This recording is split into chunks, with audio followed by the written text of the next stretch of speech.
नमस्ते दोस्तों, आप लोग कैसे हैं। आई होप कि आप सब बहुत अच्छे हो गए। दोस्तों यूपी बीएड का फॉर्म आ गया है और आज से फॉर्म भराना भी स्टार्ट हो चुका है। संपूर्ण जानकारी आपको देंगे। अगर आप यूपी के बाहर के हैं, जैसे बिहार का बच्चा चाहता है ना तो हम यूपी से ही बीएड कर ले, क्योंकि यूपी में थोड़ा सा फी कम है और बिहार में अगर नहीं होता तो यूपी से ही हो जाए, क्योंकि भैया कहीं से भी आप ये बीएड करते हो तो बिहार में भी मौका मिलता है। तो सारा कुछ आपको बताएंगे। अदर स्टेट वालों के लिए भी, यूपी के लिए भी कौन कौन भर सकता है, क्वालिफिकेशन क्या होता है, सिलेबस क्या होता है, कितना खर्च होगा, प्राइवेट कॉलेज का खर्च कितना है, सरकारी का खर्च कितना है, सारा कुछ आपको बताएंगे। पूरा वीडियो को देखिएगा। चलिए वीडियो को शुरू करते हैं। सबसे पहले दोस्तों स्टार्ट करते हैं अप्लाई डेट से। 10 तारीख से फॉर्म आज से स्टार्ट है और 3 मार्च तक दोस्तों आपका डेट रखा गया है फॉर्म भरने का लास्ट डेट। अगर आप दोस्तों लास्ट डे अगर डिले कर जाते हो ना तो मतलब लेट फी के साथ भी आप 10 तारीख तक फॉर्म भर सकते हो, यानी 4 तारीख से लेकर 10 तारीख तक लेट फी के साथ आप फॉर्म भर सकते हो। कितना रुपया लगेगा ये समझिएगा। जनरल ओबीसी ईडब्ल्यूएस का 1400, तो बिहार से भी इसमें ज्यादा लग रहा है। बाकी दोस्तों एससी एसटी का 700, बिहार में 1000 रुपये आसपास लगता है। ठीक है। बाकी अगर लेट करते हो ना, मतलब 3 तारीख के बाद भरते हो 10 तारीख तक, तो दोस्तों आपको 2000 और 1000 लगेगा। तो भैया लेट क्यों करना, पहले फॉर्म भरो। तो 1400 में हो गया, 600 रुपये एक्स्ट्रा देने की क्या जरूरत है। ठीक है।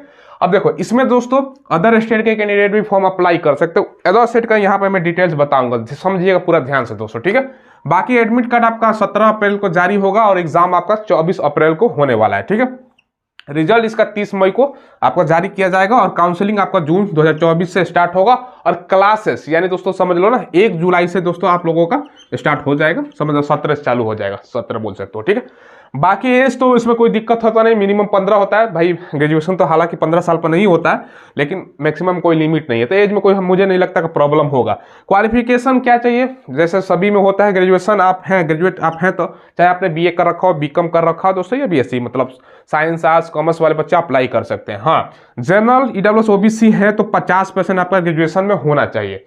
बाकी दोस्तों एससी एसटी को मतलब कोई परसेंटेज का यहाँ नहीं बताया गया है, बस आप लोग पास हो तो अप्लाई कर सकते हो। अगर आपने ग्रेजुएशन नहीं है, डायरेक्ट बच्चे होते हैं ना भैया कि बीए या बीटेक कर लेते हैं, तो वो भी कैंडिडेट भर सकते हैं 55%, दोनों में से कोई, या आपने ग्रेजुएशन कर रखा हो, ग्रेजुएशन में आपको जनरल ईडब्ल्यूएस ओबीसी का 50%, बाकी या बीए या बीटेक में से कोई एक, दोनों में से कोई एक है तो आप लोग काम चल जाएगा। एससी एसटी को भैया केवल ग्रेजुएशन है, परसेंटेज नहीं लगेगा, समझ लीजिए। जो दृष्टिबाधित छात्र है उसको 5% का छूट है, ये ध्यान रखिएगा। प्रवेश परीक्षा में दोस्तों 2 प्रश्न पत्र होंगे, मतलब कहने का मतलब क्या है, 2 पेपर होगा, सारा कुछ समझाएंगे।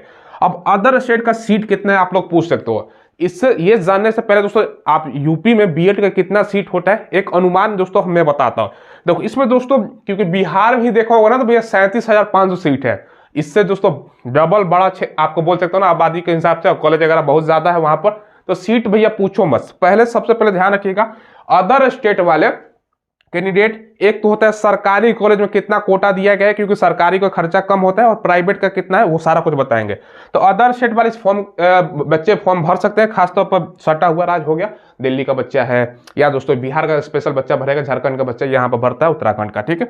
तो अदर स्टेट वाले को कितना सीट है, देखो सबसे पहले गवर्नमेंट कॉलेज कितना है, यूपी में कितना सीट होता है, आप मानो 8,000 10,000 मान सकते हो, लगभग सीट रहता है। उसमें से 5% जो है ना दोस्तों, गवर्नमेंट सीट की बात कर रहा हूं। ठीक है। गवर्नमेंट जो सीट है ना, ये दोस्तों अदर स्टेट के लिए रिजर्व होता है, बाकी 95 लोकल के लिए रिजर्व है।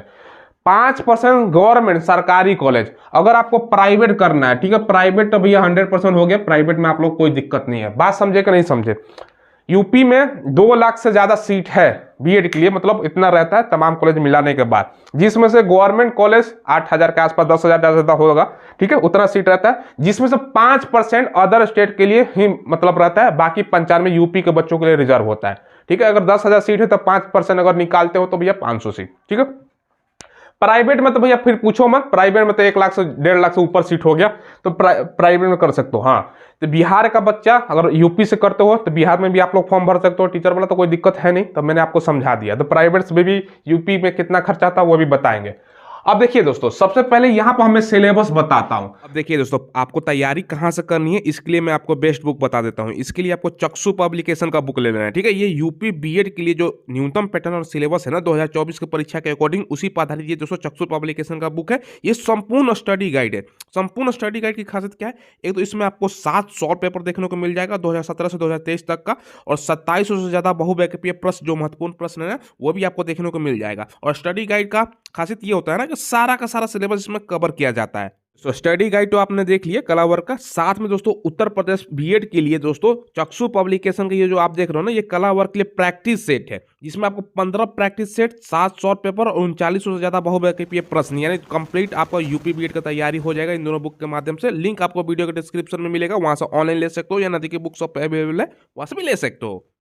यहाँ पर 2 पार्ट में आपका सिलेबस है, समझिएगा क्या है। प्रथम पत्र आपका प्रश्न पत्र में क्या है, इसको पार्ट ए कह देते हैं, ठीक है, आपको आसान भाषा में समझ जाएगा।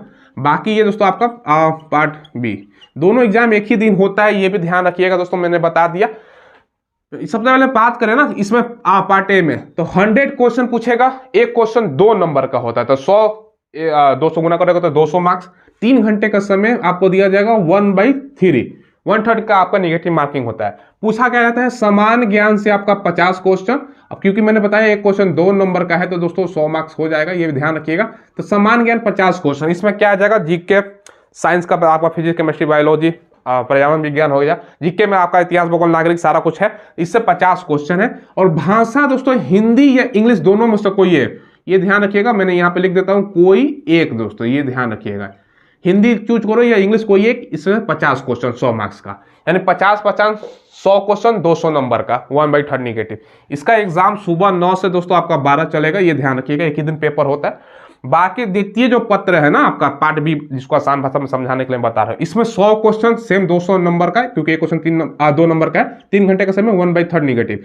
इसमें क्या पूछेगा, समान अभिरुचि आपका परीक्षण, इससे 50 क्वेश्चन। ये क्या होता है भैया, इंग्लिश में जनरल एप्टीट्यूड टेस्ट, इसमें क्या पूछा जाता है, जिसको नहीं जानकारी है बताता हूं।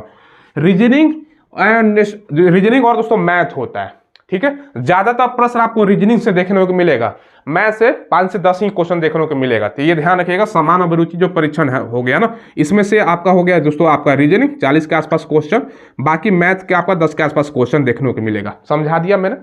बाकी 2 है ना दोस्तों, दूसरा विषय योग्यता 50 क्वेश्चन, ये क्या है, जिस सब्जेक्ट से आपने ग्रेजुएशन कर रखा है ना, मतलब जिस आपका जो ऑनर सब्जेक्ट हो गया समझ लीजिए, चाहे आपने आर्ट मतलब कला होता है, विज्ञान साइंस हो गया, वाणिज्य कॉमर्स वाला, या कृषि एग्रीकल्चर से किया है ना, उसी से संबंधित आपका सवाल आएगा।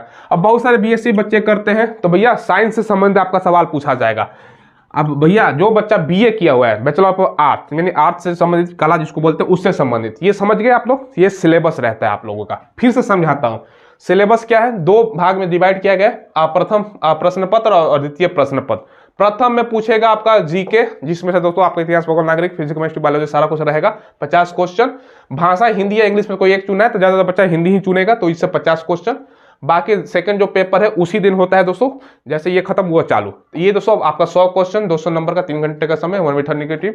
समान अभिरुचि परीक्षण जिसको कहते हैं रीजनिंग, ज्यादातर क्वेश्चन रीजनिंग से रहेगा 40 के आसपास, और 10 क्वेश्चन मैथ। बाकी जो आपका ग्रेजुएशन जिस सब्जेक्ट से आपने कर रखा है उससे संबंधित, चाहे आपने कला में कर रखा हो, विज्ञान में, वाणिज्य यानी कॉमर्स में, या कृषि से कर रखा, तो उससे संबंधित 50 क्वेश्चन।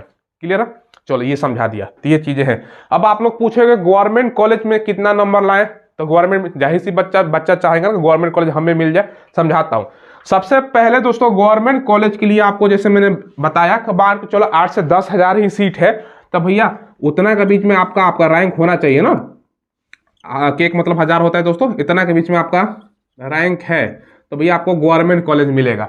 गवर्नमेंट का खर्चा कितना होगा भैया, गवर्नमेंट का फी 2 साल का मैं फी बता रहा हूं कितना खर्चा आएगा, ठीक है। ये मात्र दोस्तों आपको 15 से 20 हजार ही दोस्तों, आप लोग ध्यान रखिएगा, 15 से 20 हजार ही आपका खर्चा होने वाला है 2 साल का, तो बहुत कम है, ठीक है। इसके लिए आपका रैंक 8 से 10 हजार के बीच में लाते हो ना, मतलब 0 से 1 से लेके मतलब 10 हजार के नीचे कोशिश कीजिएगा, तो मिल जाना चाहिए मेरे ख्याल से।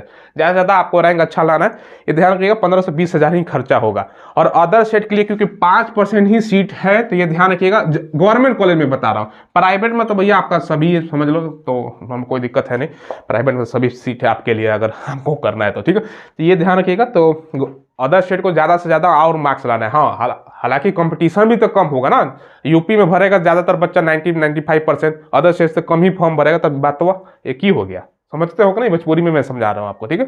तो बतिया इज सेम। चलो अब देखो दोस्तों, यहाँ पर प्राइवेट कॉलेज का क्या सारा कुछ समझाता हूँ। प्राइवेट कॉलेज में दोस्तों आपका जो सबसे पहले बात करें ना, सीट 1.5 लाख के आसपास पकड़ लो, अच्छा खासा सीट होगा। इसमें खर्चा आपका 1 लाख, ठीक है, 1 लाख से लेकर दोस्तों 1.5 लाख के बीच में आपका खर्च हो जाएगा, ठीक है। ये मैंने प्राइवेट कॉलेज में आपको बता रहा हूँ, ठीक है, ये ध्यान से समझिएगा। प्राइवेट कॉलेज में सीट मैंने बता दिया। देखो सरकारी कॉलेज में अब यहाँ पर दो टाइप का कॉलेज होता है, एक 100% सरकारी, एक अनुदानित होता है, मतलब फंड सरकार द्वारा मिलता है, वो दोनों मिलाकर मैं बता रहा हूँ, ठीक है। अनुदानित एक कॉलेज होता है, दोनों मिलाकर आपका 8 से 10 हज़ार तो आपका कम में काम हो जाएगा। नहीं तो प्राइवेट में भैया फिर तो रैंक आप कितना भी लाओ, 10 हज़ार प्लस लाओ तो आपको ये, तो इसमें खर्चा इतना लगेगा। और यही बिहार में करते हो तो बिहार में भी दोस्तों 1.5 लाख के आसपास पहले लगता था, 1,60,000 तक चला जाता था, लेकिन थोड़ा सा बहुत 1 लाख भी काम हो जाएगा, 1,10,000 में काम हो जाएगा, तो बिहार से थोड़ा सा तुलना में कम ही है। हाँ, अब आपके सम्मान में सवाल आएगा कि सर हम बिहार से हैं तो क्या मान बिहार में फॉर्म अगर टीचर वाला निकलता है, बीएड करके सीटेट या स्टेट निकालते हो तो भर सकते हो। हाँ, तो यूपी का कितना बच्चों को हुआ बिहार में, कोई दिक्कत है? कोई दिक्कत नहीं है। ये मैंने समझा दिया दोस्तों सारा कुछ। इसमें भैया पहले से सारा कुछ आसान है, कोई मतलब बिहार में जो बच्चा बीएड कर रहा है तो वहाँ यूपी का सब तो सिलेबस सेम ही है, कोई अलग थोड़ी आपको पढ़ना है। और जनरल कंपटीशन में भी आप लोग जीके जीएस पढ़ते हो, हिंदी पढ़ते हो ही हो, बाकी रीजनिंग मैथ पढ़ते हो, और बाकी साइंस से ये रहेगा, आर्ट्स वाला रहेगा, तो ये सब चीज़ें हैं। लास्ट डेट का वेट मत कीजिएगा, 3 तारीख से पहले फॉर्म भरिएगा, नहीं तो फिर 2,000 रुपये लग जाएगा। 4 से 10 के बीच में भरते हो तो विलम्ब क्यों करना, फटाफट फॉर्म भरिएगा। और सारा कुछ मैंने आपको समझा दिया, ठीक है, कोई डाउट नहीं रहना चाहिए। अगर डाउट है तो पूछ लीजिएगा कमेंट के माध्यम से, और चैनल को आप लोग जरूर सब्सक्राइब कीजिएगा। हम लेटेस्ट वैकेंसी का आपको इन्फॉर्मेशन प्रोवाइड करवाते हैं। बाकी डीएलएड बीएड जो अलग से आता है दोस्तों, ऑफलाइन ही फॉर्म आता है, उसको भी जानकारी मैं आपको प्रोवाइड करवाता हूँ, ठीक है। चलिए दोस्तों फिलहाल बस इतना ही, धन्यवाद।